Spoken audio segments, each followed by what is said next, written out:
Hi friends, இந்த வீடியோவில் என்ன போட்டிருக்கோம்னா ரெப்ரசன்டேஷன் ஆஃப் ஃபங்க்ஷன் அதுக்கு ரிலேட்டடாக உள்ள எக்ஸாம்பிள்ஸ் மட்டும் போட்டிருக்கோம்.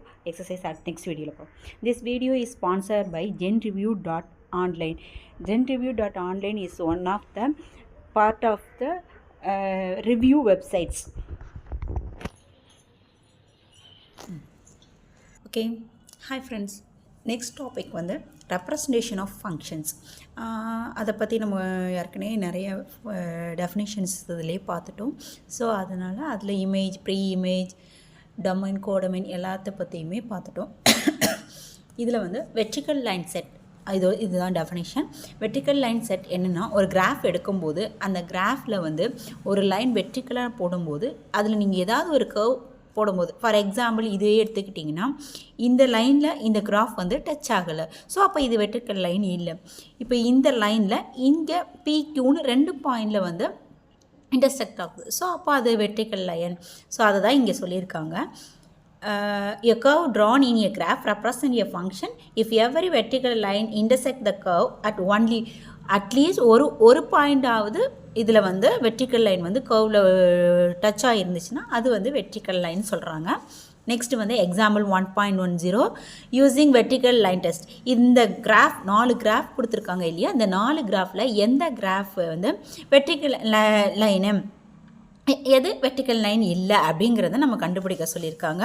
இதில் ஃபஸ்ட்டு ஒன்றும் தேர்டு ஒன்றும் வந்து 2 பாயிண்டில் டச் ஆகிருக்கு வெர்டிக்கல் லைனோட. ஸோ அதனால் அந்த 2 கிராஃபுமே வெர்டிக்கல் லைனாக வருது.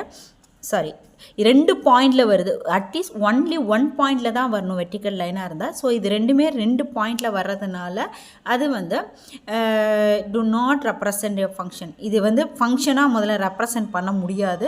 ஆனால் இது மீட் பண்ணுறது வெர்டிக்கல் லைனில் மீட் பண்ணுதுன்னு சொல்லியிருக்காங்க. 2 and 4 ரெண்டுமே ஃபங்க்ஷனாக இருக்குது. இது மீட் பண்ணுறது வந்து ஒரு பாயிண்டில் மட்டும்தான் மீட் பண்ணுது. ஸோ அதனால் இது வந்து வெர்டிக்கல் லைன்ஸ்னு சொல்கிறாங்க. Next example 1.11, let A equal to 1 2 3 4 and B is equal to 2 5 8 11 14 be a sets.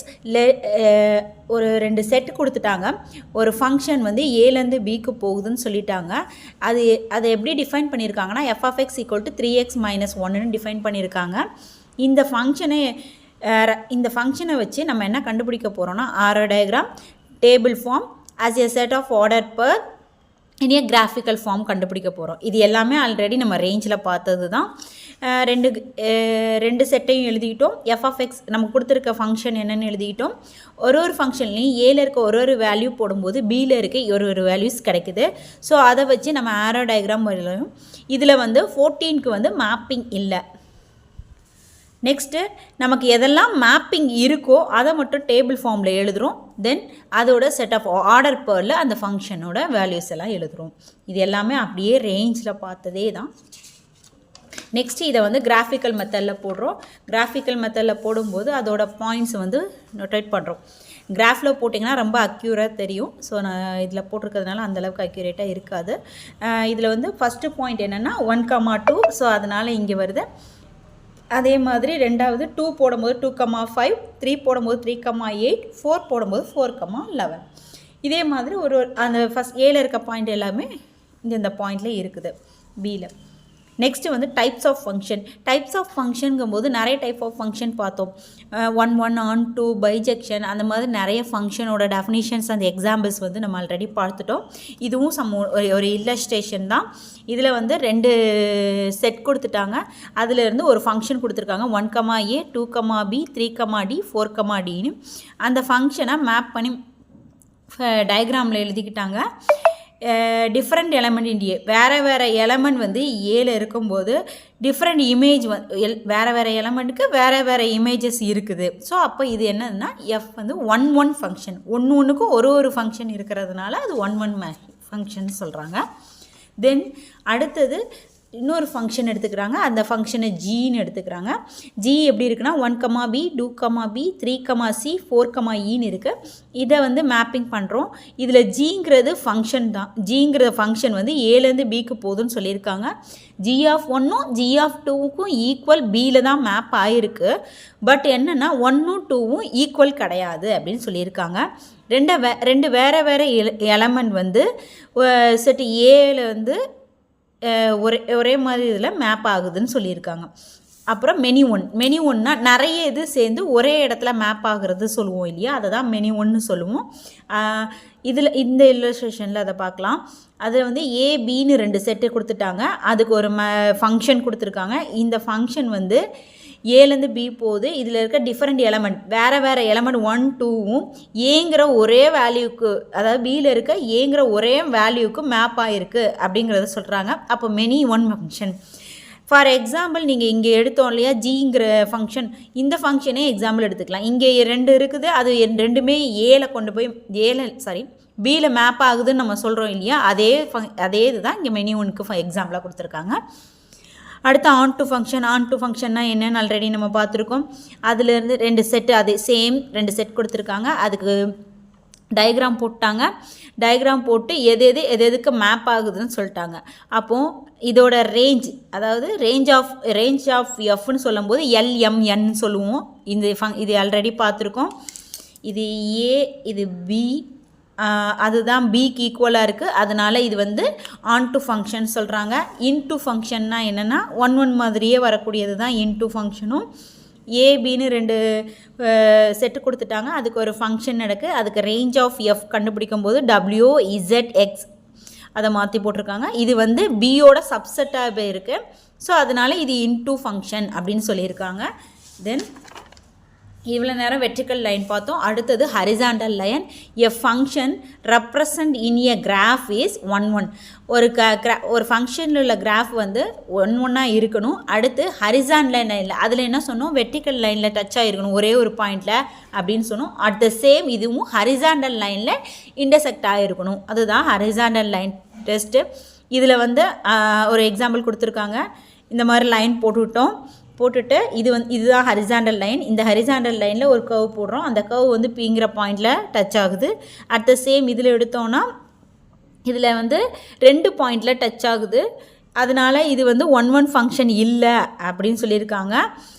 இதில் வந்து இதுலேயும் ஒரே பாயிண்டில் தான் டச் ஆகுது. ஸோ அப்போ இது ஹரிசாண்டல் லைன். இதை தான் நம்ம கீழே எழுதியிருக்கோம். நெக்ஸ்ட்டு 1.13 ஏங்கிற ஃபங்க்ஷன் 1, 2, 3ஆகவும் பிங்கிறது 4, 5, 6, 7ஆகவும் இருக்குது 2 செட்டு. அதுக்கு ஒரு ஃபங்க்ஷன் கொடுத்துட்டாங்க. இந்த ஃபங்க்ஷன் வந்து ஏலேருந்து பிக்கு போகுது. இந்த ஃபங்க்ஷன் 1, 1 இருந்தால் ஆன் 2 இருக்காதுன்னு சொல்லியிருக்காங்க. அதை தான் நம்ம ப்ரூஃப் பண்ண போகிறோம். கிவன் எடுத்துக்கிட்டோம் ஃபஸ்ட்டு. அடுத்து எஃப் எடுத்துக்கிட்டோம். இந்த ஃபங்க்ஷன் எஃப்ங்கிறது ஏலேருந்து பிக்கு கன்வெர்ட் ஆகிற மாதிரி இருக்குது. மேப்பிங் நம்ம ட்ரா பண்ணிக்கிறோம். அந்த ஃபங்க்ஷனில் உள்ள வேல்யூஸ் எல்லாம் எழுதிக்கிட்டோம். ஃபார் டிஃப்ரெண்ட் எலமெண்ட்ஸ் இன் வேறு எலமெண்ட் ஏல இருக்குது. அதுலேருந்து டிஃப்ரெண்ட் இமேஜ் இன் பியில் இருக்க வேறு இமேஜ் வந்து பியில் இருக்குது. ஏலேருந்து பிக்கு போகக்கூடியது. இது வந்து ஒன்று ஒரு இதுக்கு போகிறதுனால இது 1 ஃபங்க்ஷன் சொல்கிறோம். பட் 7ங்கிற ஒரு கோடமைனுக்கு வந்து டொமைனில் ஒரு ப்ரீ இமேஜ் இல்லை. ஸோ அதனால் இது என்னது ஆன் டு ஃபங்க்ஷன் இல்லை அப்படின்னு சொல்லிட்டாங்க. தென் இஃப் ஏங்கிறது -2, -1, 0, 1, 2ஆகவும் எஃப்ங்கிற ஃபங்க்ஷன் ஏலேருந்து பி போகுதுன்னு கொடுத்துருக்காங்க. அப்படி இருக்கும்போது இந்த எஃப்ங்கிற ஃபங்க்ஷன் ஆன் 2 இருக்குது. அப்படி இருந்தால் ஃபங்க்ஷன் எப்படி இருக்குன்னா f(x) = x² + x + 1ன்னு டிஃபைன் பண்ணியிருக்காங்க. இதுலேருந்து நம்ம என்ன கண்டுபிடிக்க போகிறோம்னா பி கண்டுபிடிக்க போகிறோம். இப்போ ஏ வேல்யூ எடுத்துக்கிட்டோம். ஏல இருக்கிற ஒரு வேல்யூவாக சப்ஸ்டிட் பண்ண போகிறோம். அப்போது இந்த f(x)ங்கிற ஃபங்க்ஷனில் ஃபஸ்ட்டு -2 போடுறோம். -2ன்னு போடும்போது எக்ஸ் இருக்கிற இடத்துலலாம் -2 போடுறோம். So f(-2) = -2² + -2 + 1. இப்போ -2² போடும்போது -2 × -2, ஸோ +4 ஆயிரும். இங்கே -2 அப்படியே தான் இருக்கும், +1. 4 + 1 வந்து 5, 5 - 2 வந்து 3. அட் த சேம் -1 போடுறோம். -1² -1 + 1. அப்போ மாற்றி போட்டிருக்கேன். +1 -1 +1. இப்போ ப்ளஸ் மைனஸ் கேன்சல் ஆகி ஒரு 1 மட்டும் இருக்கும். நெக்ஸ்ட்டு ஜீரோன்னு போட்டு 0 சப்ஸ்டியூட் பண்ணும்போது 1 தான் கிடைக்குது. 1 சப்ஸ்டியூட் பண்ணும்போது 3 கிடைக்குது. 2 சப்ஸ்டியூட் பண்ணும்போது 7 கிடைக்குது. இது வரைக்கும் உள்ள வேல்யூஸ் தான் ஏல இருக்குது. ஏல ஆன் டு ஃபங்க்ஷன் கொடுத்துருக்கிறதுனால இதில் எந்த வேல்யூலாம் ரிப்பீட் ஆகுது, 1 வேல்யூவும் 3யும் ரிப்பீட் ஆகுது. அகைன் 7 வந்து 1 டைம்ஸ் வருது. ஸோ அப்போ பி என்ன வேல்யூவாக இருக்கும், 137 இருக்கும். நெக்ஸ்ட்டு எக்ஸாம்பிள் 1.15 எஃப்ங்கிற ஃபங்க்ஷன் என்லேருந்து என்க்கு போகுது. இதை டிஃபைன் பண்ணியிருக்கிறது f of x equal to 3x plus 2. Find the image of 1 to 3 image of 1 to 3 கேட்டிருக்காங்க. Then find the pre image of 29 and 53 கேட்டிருக்காங்க. Identify the type of function, இது எந்த type of ஃபங்க்ஷனும் கேட்டிருக்காங்க. First கொடுத்துருக்க function எடுத்துக்கிட்டோம், f of x equal to 3x plus 2ன்னு. First condition என்ன, find the image of 1 2 3 கேட்டிருக்காங்க. அப்போ எக்ஸோட வேல்யூ 1 2 3 போட்டோன்னா நமக்கு என்ன வேல்யூஸ் கிடைக்கும்.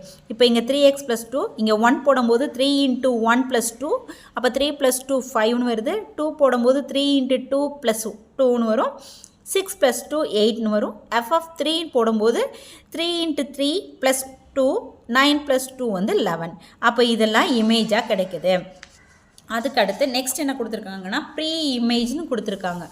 எக்ஸ் வந்து x is pre image of 29 இருந்தால் f of x equal to இருந்துச்சுன்னா அதை எப்படி எழுதலாம்னா f of x equal to 29 எழுதலாம். இப்போ f of x வேல்யூ நமக்கு ஆல்ரெடி தெரியும், 3x plus 2 equal to 29 எழுதிக்கிட்டோம். அப்புறம் 3x equal to இந்த 2 ரைட் சைடில் கொண்டு போகிறோம் மைனஸில், அப்போ 29 minus 2ன்னு வரும். ஸோ அதுலேருந்து 27 எழுதிட்டோம். x equal to இங்கே இருக்க 3 வந்து இங்கே டிவைடட் பையில் வருது. 27/3 equal to x equal to 9. Next என்ன கொடுத்துருக்காங்க, X is the pre image of 53ன்னு கொடுத்துருக்காங்க. 53ன்னு எடுத்தோன்னா f of x equal to 53ன்னு எடுப்போம். அப்போ 3x plus 2 equal to 53. Then 3x equal to 53. இங்கே இருக்கிற லெஃப்ட் சைடில் இருக்க 2 வந்து ரைட் சைடில் வரும்போது மைனஸில் வரும். 53 minus 2 அது ஈக்குவல் டு 51 வந்துடும். அப்புறம் இங்கே இருக்க 3 வந்து இங்கே டிவைடட் பையில் போகுது. டிவைடட் போகும்போது எக்ஸ் 3ஆல் 51 டிவைட் பண்ணும்போது 17 கிடைக்குது. So pre image of 29 and 53 are 9 and 7 அப்படின்னு கண்டுபிடிச்சிட்டோம். அடுத்து கடைசியான என்ன டைப்புன்னு ஐடென்டிஃபை பண்ண சொல்லியிருக்காங்க. Different elements of N have different image in the codomain. வேறு எலமெண்ட் எண்ணில் எடுக்கும்போது வேறு கோடமைன் கிடைக்கும். ஸோ அதிலிருந்து எஃப் வந்து 1 ஃபங்க்ஷன்னு சொல்லிட்டாங்க. கோடமைன் ஆஃப் எஃப்ங்கிறது எண்ணில் தான் இருக்குது. எண்ணுங்கிறது இங்கே நேச்சுரல் நம்பர்ஸ். இப்போ ரேஞ்ச் ஆஃப் எஃப் எடுத்தாலும் நமக்கு வந்து ஒரு வேல்யூஸாக சப்ஸ்டிட் போடுறாங்க. இது இந்த மாதிரி இருக்குது. இது ப்ராப்பர் சப்செட் ஆஃப் என்னு இருக்குது. ஸோ எஃப் வந்து ஆன் டு ஃபங்க்ஷன் இல்லை, 1 ஃபங்க்ஷன். ஆனால் ஆன் டு ஃபங்க்ஷன் இல்லை. இது இன்ட்டு ஃபங்க்ஷனும் இல்லை, இன்ட்டு ஃபங்க்ஷனாக இருக்கும். 1 இருந்தால் இன்ட்டு இருக்கும், ஆன் டு தான் இருக்காது. அதனால் எஃப் வந்து 1 and into function. Next forensic scientists can determine the height of the person based on the length of the thick bone. அதாவது ஒரு சயின்டிஸ்ட் வந்து ஒரு போனோட ஹைட்டை வச்சு டிஃப்ரெண்ட்டாக சொல்கிறாரு. Then usually shows using the function. அந்த ஃபங்க்ஷன் எப்படி இருக்குன்னா இந்த மாதிரி இருக்கும். h of b is equal to 2.47b plus 54.10 where b is the length of the thick phone. இந்த இதில் இருக்க பிங்கிறது திக் போனோட லென்த்துன்னு சொல்லியிருக்காங்க. இப்போ இந்த ஹச் வந்து 1 இல்லையா அப்படின்னு கேட்டிருக்காங்க. ரெண்டாவது என்ன கொடுத்துருக்காங்கன்னா அதோட ஹைட் ஆஃப் த பர்சனோட லென்த்து வந்து 50 சென்டிமீட்டர்னு வச்சுட்டு ஹைட்டு கேட்டிருக்காங்க. லென்த்தை வந்து 50 சென்டிமீட்டர்னு வச்சுட்டு ஹைட்டு கேட்டிருக்காங்க. நெக்ஸ்ட்டு லென்த்து கேட்டிருக்காங்க. ஹைட் வந்து 147.96ன்னு கொடுத்துருக்காங்க. தென் ஹச் வந்து 1 இருக்கணும்னா h of b1 equal to h of b2 which implies b1 equal to b2ன்னு இருக்கணும். ஸோ அதனால் இதை போட்டுட்டாங்க. நெக்ஸ்ட்டு நம்மளோட h of b அப்படிங்கிறதுக்கு என்ன தெரியும், 2.47b ப்ளஸ் 54.10ங்கிறது தெரியும். அந்த பாயிண்டில் பிக்கு பதில் b1 சப்ஸ்டியூட் பண்ணி லெஃப்ட் சைட்லேயும் B2ன்னு சப்ஸ்டியூட் பண்ணி ரைட் சைட்லேயும் போட்டுட்டோம். இந்த ரெண்டு நம்பருமே நியூமரஸ். ஸோ அதனால் இதை ரைட் சைடில் கொண்டு வரும்போது இது ரெண்டும் மைனஸ் ஆகி 0ன்னு ஆயிரும்.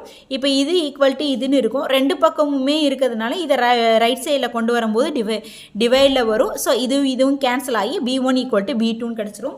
இதிலேருந்து B1ம் B2ம் ஈக்குவல், அது 1 ஃபங்க்ஷன் சொல்லிட்டோம்.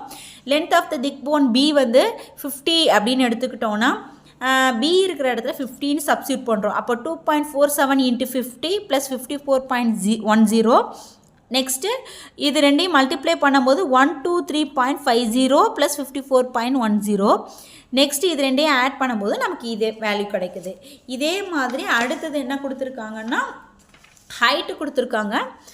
Height h of B is equal to 147.96ன்னு கொடுத்துட்டாங்க. நம்ம லென்த்து கண்டுபிடிக்க போகிறோம். ஈக்குவல்னு வச்சுக்கிட்டோம்.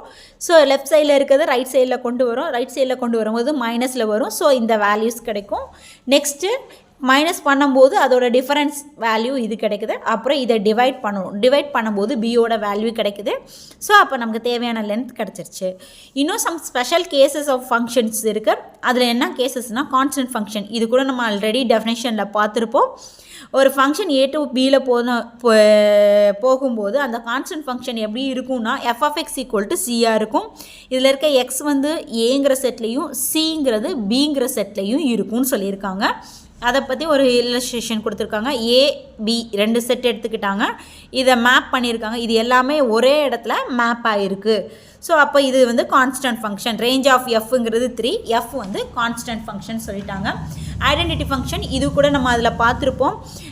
ஒரு செட்டு வந்து ஒரு நான் எம்ப்டி செட் எடுத்துக்கிட்டாங்க. அந்த ஒரு செட்டை ஒரு ஃபங்க்ஷனில் அந்த செட்டுக்கே மேப் ஆச்சுன்னா அந்த ஃபங்க்ஷன் தான் ஐடென்டிட்டி ஃபங்க்ஷன். அது எப்படி இருக்குன்னா f(x) = xன்னு இருக்கும். இதில் இருக்க x ஏல தான் இருக்கும். அந்த ஐடென்டிட்டியை எப்படி டினோட் பண்ணுவோம்னா ஐஏன்னு டினோட் பண்ணுவோம். ஃபார் எக்ஸாம்பிள் இல்லஸ்ட்ரேஷன் வந்து கொடுத்துருக்காங்க. ஏங்க கொடுத்துட்டாங்க. இது எல்லாமே அந்த வேல்யூக்கு அப்படியே மேப் ஆகக்கூடியது அப்படின்னு சொல்லிட்டாங்க. இன்னொன்று சைடில் நோட் மாதிரி கொடுத்துருந்தாங்க. Is an identity function one to one function. Identity function வந்து 1-to-1 ஃபங்க்ஷனான்னு கேட்டிருக்காங்க. ஆமாம், ஏன்னா இது வந்து ஏலேருந்து ஏக்கு மேப் ஆகுது, பிலேருந்து பிக்கு மேப் ஆகுது, சிலேருந்து சி மேப் ஆகுதுன்னு சொல்கிறோம் இல்லையா. ஸோ அதனால் இது எஸ். அப்புறம் real valued function. Real valued ஃபங்க்ஷன்னா என்ன? சேம். ஒரு ஃபங்க்ஷன் A to B போகுது. ரேஞ்ச் ஆஃப் எஃப் வந்து ஏன்னு எடுத்துக்கிட்டோம். அப்படி இருக்கும்போது அந்த எஃப் ஆஃப் ஏங்கிறது ஆர்ங்கிற ரியல் நம்பர் செட்டுக்கு சப்செட்டாக இருக்கும் அப்படின்னு சொல்கிறது தான் ரியல் வேல்யூடு ஃபங்க்ஷன். ப்ரோக்ரஸ் செக்ஸ்னு ஒன்று கொடுத்துருக்காங்க. அதில் ஸ்டேட் ட்ரூ ஆர் ஃபால்ஸ் கேட்டிருக்காங்க. எல்லா 1-1 ஃபங்க்ஷனும் on-to-1 ஃபங்க்ஷனாக இருக்காது. பட் எல்லா on-to ஃபங்க்ஷனும் 1-1 ஃபங்க்ஷனாக இருக்கும். Then there will be no 1-1 function from A to B when n of A, n of B இப்படி இருந்துச்சுன்னா இது 1-1 ஃபங்க்ஷனாக இருக்காது. ஏன்னா இதில் இருக்க எல்லாத்துக்கும் இதில் மேப்பிங் இருக்காது. அதனால் there will be no on-to function from A to B when n of A = 4, n of B = 5. No on-to ஃபங்க்ஷனாக இருக்கலாம், ஆனால் 1-1 ஃபங்க்ஷனாக இருக்க முடியாது. எஃப் பைஜெக்ஷனாக இருக்கும்போது A to B வந்து எஃப்ங்கிற ஃபங்க்ஷன் வந்து A to B இருக்குது. n of Aவும் n of Bயும் ஈக்குவலாக இருந்தால் அது ஃபால்ஸ். இதோட ரிவர்சிபிள் கண்டிஷன் தான் அடுத்தது. அதுவுமே ஃபால்ஸ் தான். Next all constant functions R bijection. இதுவும் ட்ரூ தான். ஆல் கான்ஸ்டன்ட் ஃபங்க்ஷன்ஸ் ஆர் பைஜெக்ஷனாக தான் இருக்கும். அதுக்கு அடுத்தது எக்ஸாம்பிள் ஒரு ஃபங்க்ஷன் கொடுத்துட்டாங்க. ஆர்லேருந்து ஆர் போகிற மாதிரி அந்த ஃபங்க்ஷன் எப்படி டிஃபைன் ஆகிருக்குன்னா f(x) = 3x - 5ன்னு டிஃபைன் ஆகிருக்கு. இந்த ஃபங்க்ஷனில் நம்ம என்ன கண்டுபிடிக்கணும்னா A and B வேல்யூ கொடுக்கணும். அதுக்கு given that A, 4 and 1, B இது ரெண்டுமே எஃப்பில் இருக்குங்கிற மாதிரி சொல்லியிருக்காங்க. ஃபஸ்ட்டு f(x)ங்கிற ஃபங்க்ஷன் எடுத்துக்கிட்டோம். அந்த ஃபங்க்ஷன் எப்படி இருக்கணும் அப்படிங்கிறது எப்படி எழுதலான்னா இந்த மாதிரி எழுதலாம் அப்படின்னு சொல்லியிருக்கோம்.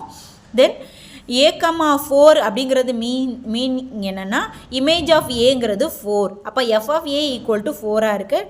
f of x இருக்கிற இடத்துல A சப்ஸ்டியூட் பண்ணி எழுதிக்கிட்டேன். 3A - 5 = 4. 3A = 4 + 5ன்னு வரும் 9. அப்போ ஏங்கிறது 9/3. அப்போ அந்த A வந்து 3ஆக இருக்கும். இதே மாதிரி 1, B அப்படிங்கிற இதை வச்சு அதோட மீனிங் என்னென்னா இமேஜ் ஆஃப் 1ங்கிறது B. இப்போ ஃபஸ்ட்டு வந்து f of Bன்னு எழுதணும். இதில் f of 1ங்கிறது ஈக்குவல் டு Bன்னு வச்சுட்டு எக்ஸ் இருக்கிற இடத்துல 1 வேல்யூ போடுறோம். அப்போ பி வந்து -2. நமக்கு தேவையான ஆன்சர்ஸ் கிடச்சிச்சு.